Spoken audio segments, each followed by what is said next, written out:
Hey everybody, this is Dave Cohen on Guitar Tales with another fireside chat. This is a first ever for us and we're really excited about it. We have Helena, who is a bass player. You are our first bass player. Thanks for joining us. Oh, you're welcome. I'm happy to be here. Thank you for having me. And you are pulling yourself away from your kids for the first night of Hanukkah. We're taping on December 10th right now. So happy Yeah. Hanukkah. Thank you very much. Thank you. Thank you. It feels good. Mommy could use a little alone time away right now. So this is good timing. No, and I feel badly because I didn't give you time to make yourself a tequila your drink of choice. That's okay. Maybe I'll have a drink after this. I You know, think I see, will. I'm apropos for the times, Nice. but Corona. I usually drink wine on the show, but I didn't feel like opening a bottle. So I can't wait to get into the show with you because we've been taping for about a year and a half now. We probably have about 25 episodes. We've had people know how to play bass, but we've never had a real bass player on the show. So we're honored and thankful and grateful. Oh, thank you. Thank you very much. And your full name is Helena Holmes. Yep. People can find you by Googling. I found this out. You have to add the word bass to your name because there's a few other people with your name floating around out there. I saw. Right. Yeah. Yeah. If you search for Helena Holmes Bass, I have a YouTube channel, I saw that. which I've been trying to grow. Um, and all of my videos I make public. So trying to get my name out there a little bit, and I've had some success more on Facebook. YouTube's a little bit. There's a lot of people that have YouTube channels. So Yeah. Facebook, we find on our show, we might hit 15,000 people on a show, and it's also on YouTube, and it doesn't touch nearly that many people. yeah, Yeah. yeah. Yeah, Yeah. there are ways to get it out there. I've figured out there are campaigns you can do. You can spend a little money, Right. but yeah, social media and Facebook is a good way to get out Right. there. Because I don't think people surf YouTube the way they surf Facebook. It's not, I mean, I do it a little bit, but I think Facebook sort of tells me what it has figured out I want to see and hear. You know? Yeah, And not as yeah. much. YouTube has figured out that I like Ancient Aliens, though.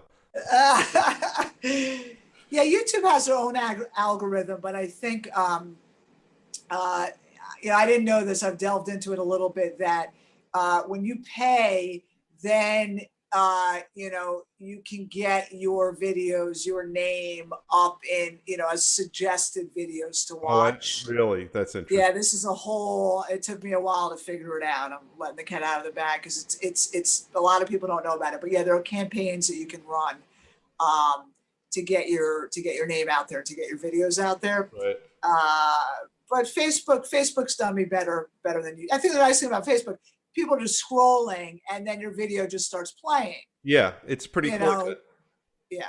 I have a really good friend whose son has something I don't have, which is a really thick head of hair. So at age 15 or 16, his son made a few videos where he just flips his hair back and sort of smiles into the camera. 5 million hits.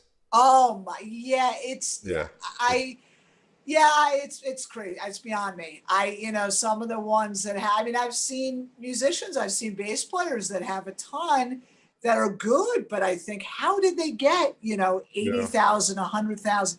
They might. I'm sure your friend's son wasn't paying for it, but Yeah, he I just flipped assume his some hair the right musicians. way. Yeah. Yeah, yeah. Um, So let's talk a little about you. See, you are a 20-year bass player or 20 years as a professional.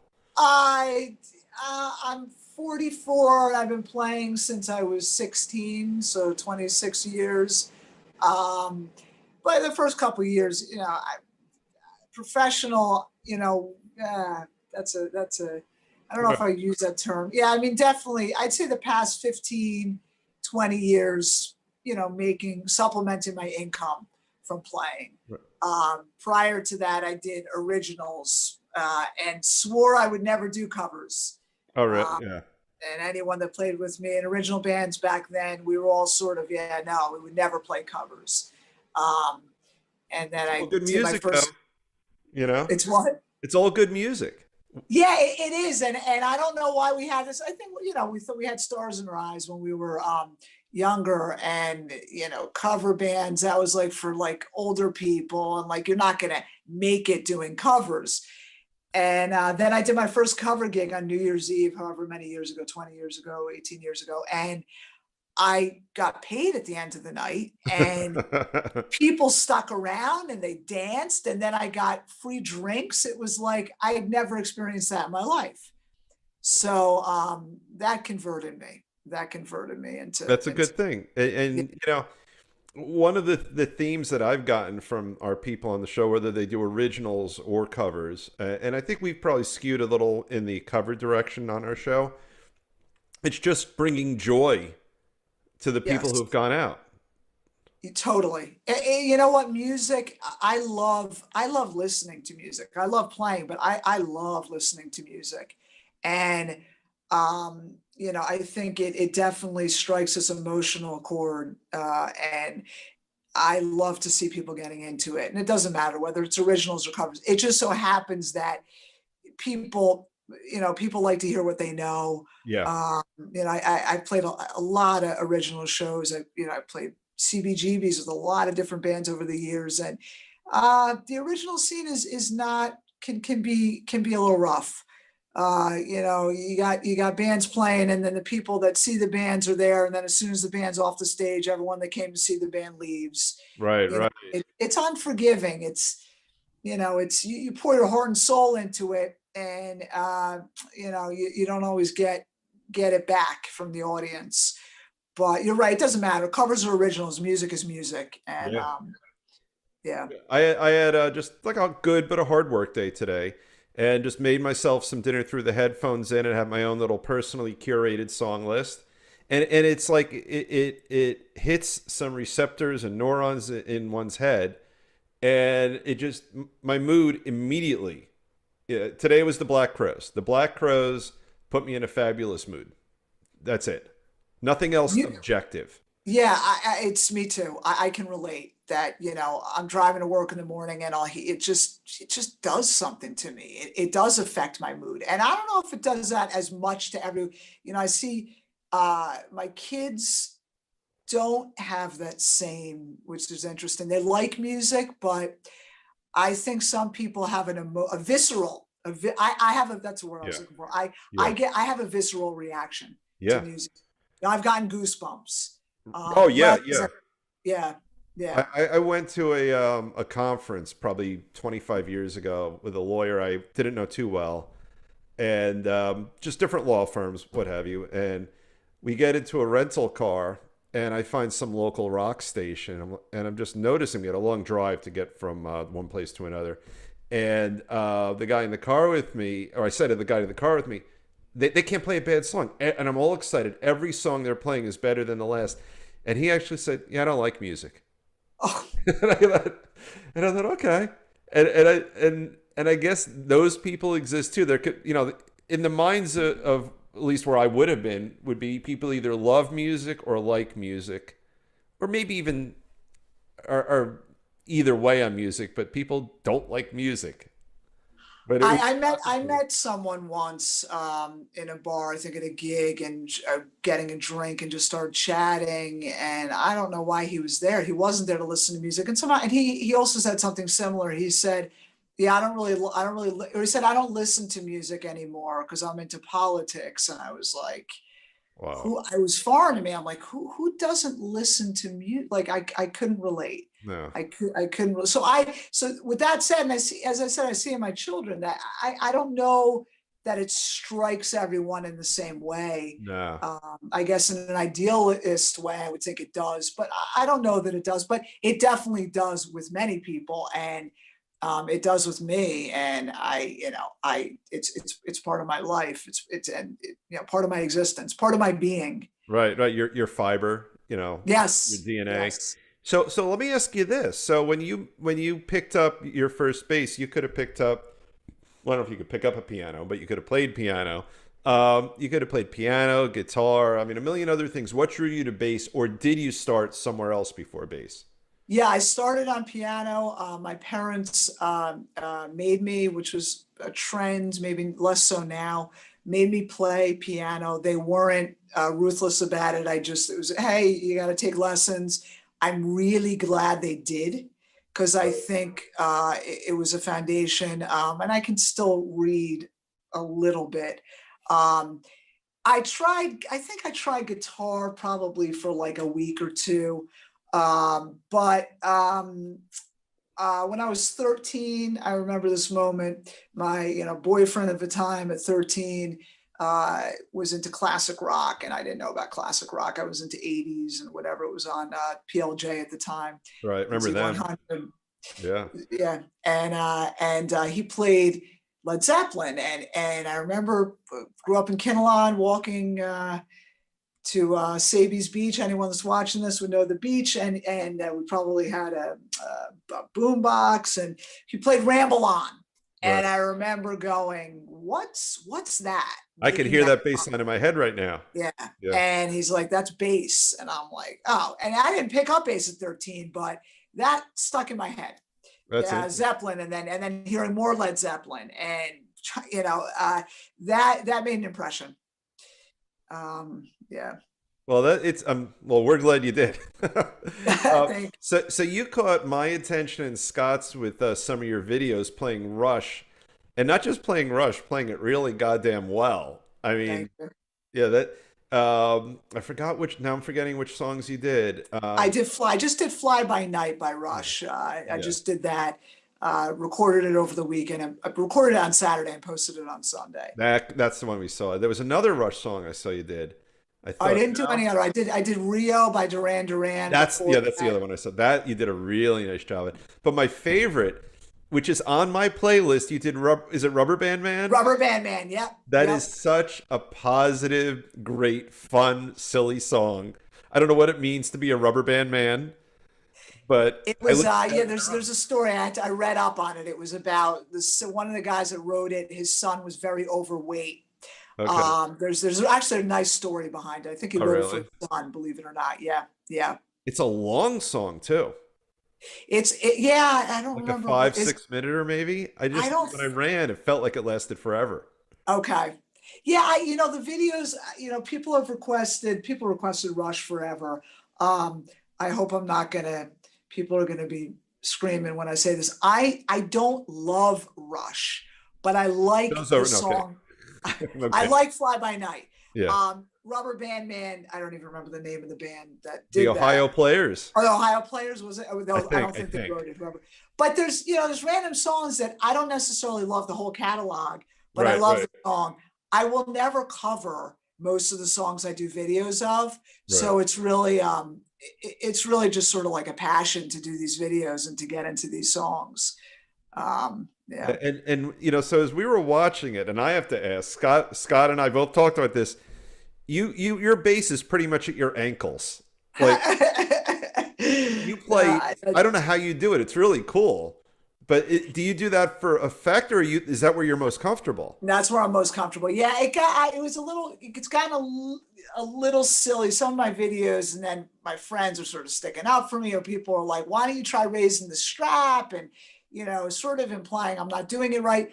No, I'm pretty much self-taught. I took 2 bass lessons in my life, and I don't want to mention the bass teacher, amazing bass player, not a good teacher. You can be great at something and not be a good teacher. Right. I just fell into it. It bothers my wrist, my right wrist, to play it higher. Okay. It just bothers my wrist. It just feels really comfortable.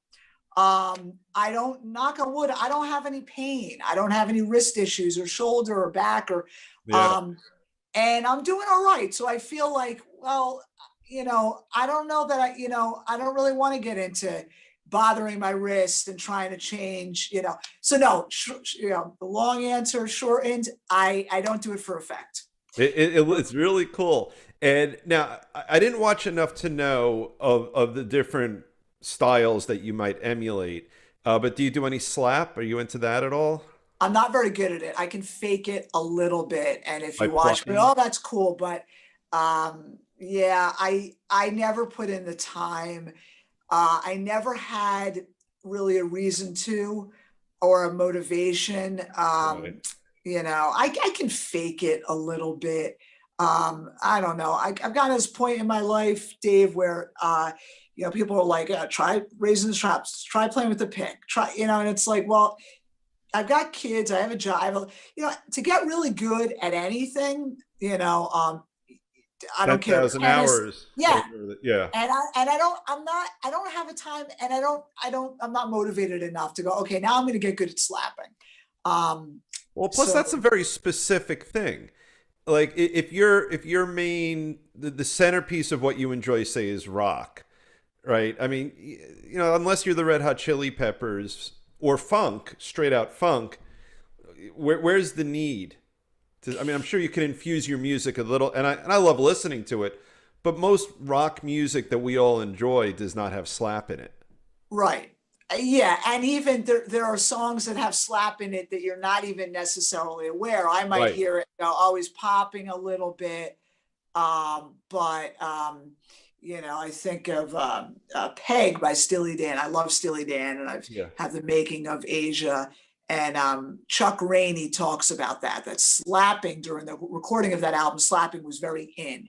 Right. And Donald and Walter did not want slapping on their album. They didn't want just like the in thing. They wanted Right. to do Right. it better. So I don't know if you've seen it, but so he talks about being in the studio and he's playing bass and he just turns his chair and the partition was enough where they couldn't see his hands. And the chorus of Peg, he slaps it. And they never knew. They Oh, never that's knew. hysterical. And they loved it. And they're like, this is great. But it's subtle, there Yeah. are, so stuff like that. I think there is slapping where you might not necessarily even hear it, but it adds a little effect. Yeah, like in a lot of like music that's very far in the direction of pop, if you listen super carefully, there's just like a little bit that sort of flavors it, but is not standing out, and Right, you might not even notice if it weren't slap. right, Like there right. was some band I remember. I don't know why I remember this. The Tommy Scott band. I think they were a famous backup band, and they had some bass player who was just popping the hell out of it. It was kind of fun to watch. But if you listen to the overall music without staring at the bass player, you don't know that that's happening. Right, right, right. Now, who are your, if any, bass heroes or heroine? Oh, I have, I mean, I do, it's cliche. He does slap a lot, but I love Flea. Yeah. I don't even care about his slapping so much. I love his bass lines. I love his bass lines. He's got the funk and Yeah. he's got it in his blood. And, my favorite bass player, I love the guy from Jamiroquai. I love John Paul Jones. Uh, the Fix had a few different bass players. Yeah, I never thought of them. Yeah, They were funky. yeah, they had some great. There's a song on my YouTube channel, or We Ourselves, that I covered. Okay. Yeah, I'm not. I mean, I love Stanley Clarke. There are Yeah. some virtuosos that I love, but I think I probably lean more towards just good bass lines. Just tasteful. Right. Just The glue. tasteful. Yeah, yeah. That you're not even necessarily. Some of the virtuosos. I can listen to it and I'm wowed, but it's more like solo bass. Yeah. Where I prefer, Flea, it's just perfect for the music. It's just, it just fits it like a glove, you And know. if he didn't look the way he does and have that particular brand of stage presence, he would probably just be considered a really good bass player because he's not. I mean, he drives the music, but he's not narcissistic in his playing. Right. No, and he's not even he's really not a virtuoso at all. I mean, there are kids on YouTube that I've seen that are 9 and 10, prepubescent kids Right, who right, are, who have better, and I say this, I'm no joke, that have better chops than Flea. That right, you're just right. watching them and you're like, oh my God. So he's not a virtuoso, but it's the guy from Stone Temple Pilots, DeLeo, I forget his first name. Where they've got something where they just Hmm. play for the music and have that funk and that groove and that pocket, and it's not about how many notes. So those are the guys that I tend to gravitate towards that give me goosebumps. Yeah.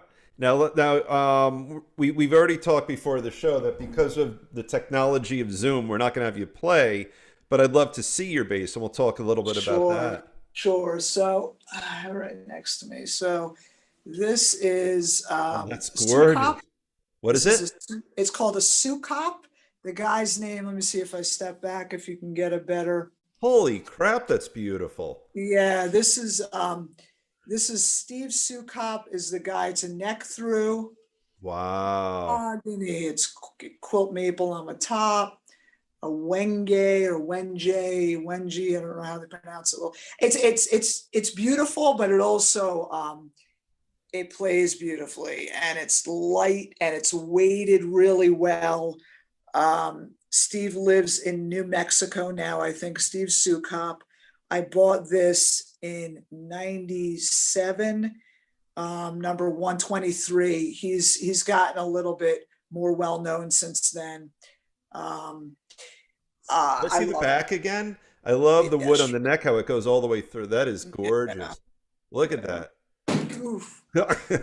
And that's a long neck. Yeah, you just broke your guitar in the Yeah, show. I just broke my guitar and broke the Yeah. ceiling.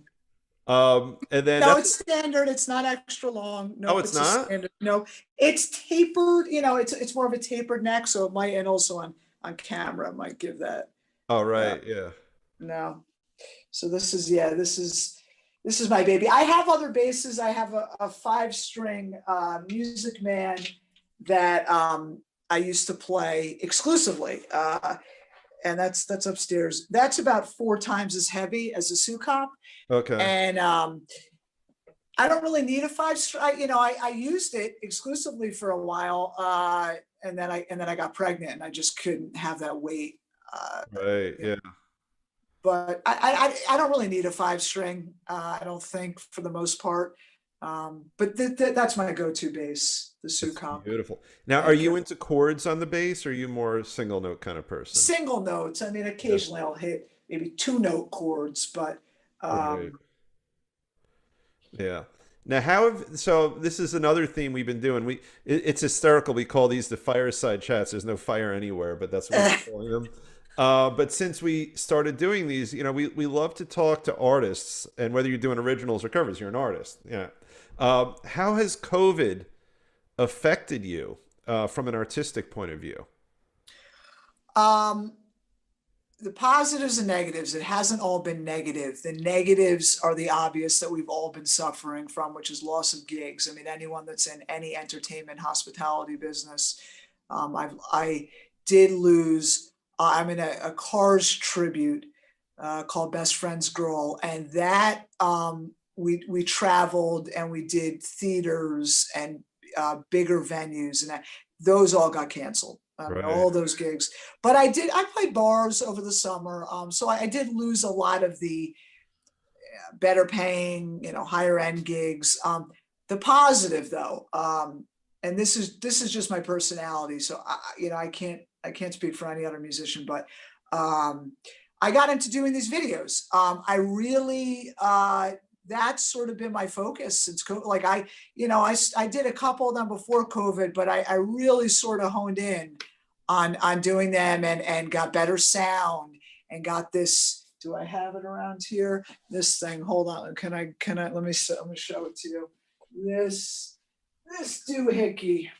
This is called an iRig. And this is I go, believe it or not, go direct into my phone. So the Really? videos that yeah, so the videos that you see is just me going into my phone. So that's what COVID's done. I think I've gotten better as a bass player. I've gotten, yeah, I don't know. I've gotten into doing the videos, better sound.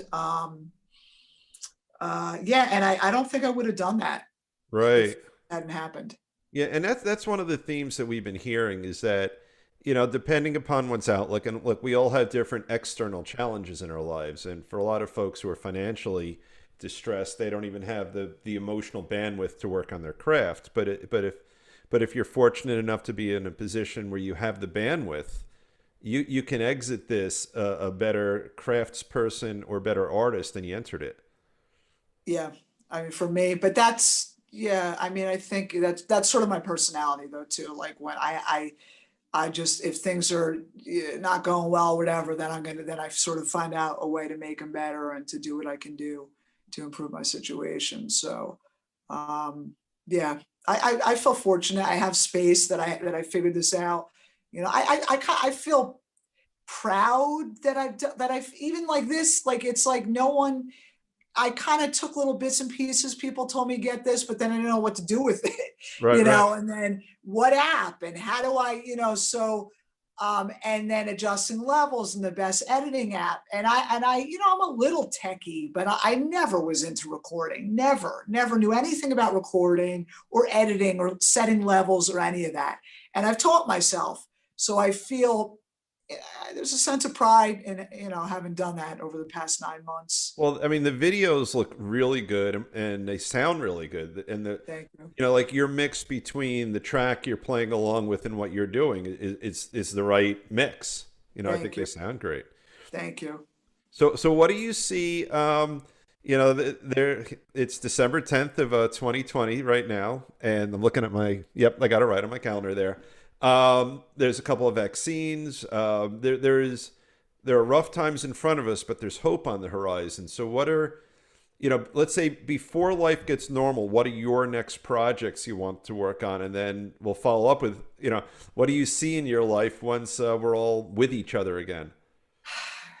Oh, I want to gig again. I did a lot of great gigs with great musicians. I want to play with my friends, and I want to play music with people that I enjoy being with and playing with. I want to continue to do these videos and work on songs. I have a couple songs on the horizon that I'm starting to work on. I think, I think that in the warmer weather, I think by the spring and the summer with the vaccine, I think we're going to get back to some level of normalcy. I don't know that I think it's going to be a while before people are comfortable Yeah. to be packed into anywhere, hundreds, thousands of people. I don't know when those arena type events are going to come back. No, I think Uh, it's a uh, solid year. think so? That's just my uneducated guess on it. My feel for it is that if we have the first wave of vaccines, late December, early January, then the next wave, then the next wave, then people emotionally feeling comfortable with what the vaccines can do, hopefully. I'm just guesstimating. It feels like in about a year, life will be maybe 80% normal, something like Okay. that. I don't know. Okay. You know, I'm it's not. I'm not a medical professional. We actually just re-aired the show we did with Scott because Scott is a pharmacist by day and actually has expertise. He's a frontline worker. Oh, wow. So what was interesting is, we did a second. We taped his show at the very beginning of COVID because we thought, oh my God, our publicist is a professional in this exact area. So we did a very serious show, and everything that Scott said really was borne out. As we looked forward in terms of his views of these things. But somewhere on Guitar Tales on Facebook right now, actually, is a replay of Scott's show, and he had some really nice insights. I thought we had a good show, but Oh, nice. yeah. Nice. Nice. So Yeah, let's hope we get back to, to playing and, some sense of normalcy. I'll tell you what, if nothing else, what this taught me was to appreciate things more, to appreciate gigs, pre-COVID, you know, yeah, there was definitely gigs I did, same old songs that I played 1,000 times, and I don't want to play these songs again. And then I did a gig. The last gig I did was about a month ago. It was cold, maybe 3 weeks ago, doing the same old songs, but I had a blast. And I was like, right, wow, it gave me a little bit of a different yeah, perspective. yeah. I got goosebumps. I saw this video that was going around. It might have been in Paris. It was the Thousand Musician version of what's the AC/DC song that we all love? Shook me? Was it Shook No, Me? no, it's the Or Back in Black? no, before that, I think. It's Uh, Thunderstruck. oh, okay. Yeah. I Is think it I right? saw. Yeah. 1,000 musicians playing at once in a crowded stadium. Maybe And I didn't see it. I don't think I did oh, see I'll it. send it to you. It's really cool, but it's even cooler now to watch it because you have everyone's jammed in together and they're happy and they're all, there must be like 200 guitar players, is probably 100 drummers. And it's cute, but the positive energy is just flowing through the stadium. I Oh, think nice. it might have been Thunderstruck. It might have been a different song, but it was AC/DC. I forgot which song. But yeah, we have each other's emails. I'll send it to you. It's really cool. Okay, nice. But Nice. as is always the case on Guitar Tales, the time has flown. We're probably about 35, 40 minutes in. It feels like 5 minutes. It does. But thank you so much for being our first ever bass player on the show. Oh, you're welcome. Thank you for having me. This is a pleasure. Same here. And again, for people to find you, what's the best way for people to find you? Helena Holmes Bass on YouTube. And Facebook, if you look up Helena Holmes, there's my profile picture is me playing bass. If you look up Helena Holmes Bass, though, you should be able to find me Yeah, I across. found it was very easy to find you. Well, thank you again. And I'm going Yeah. to hit stop on the recording. But again, happy Hanukkah. Thank you. You too. Thank you. All right. Have a great night. All right. You too. All right. Bye bye.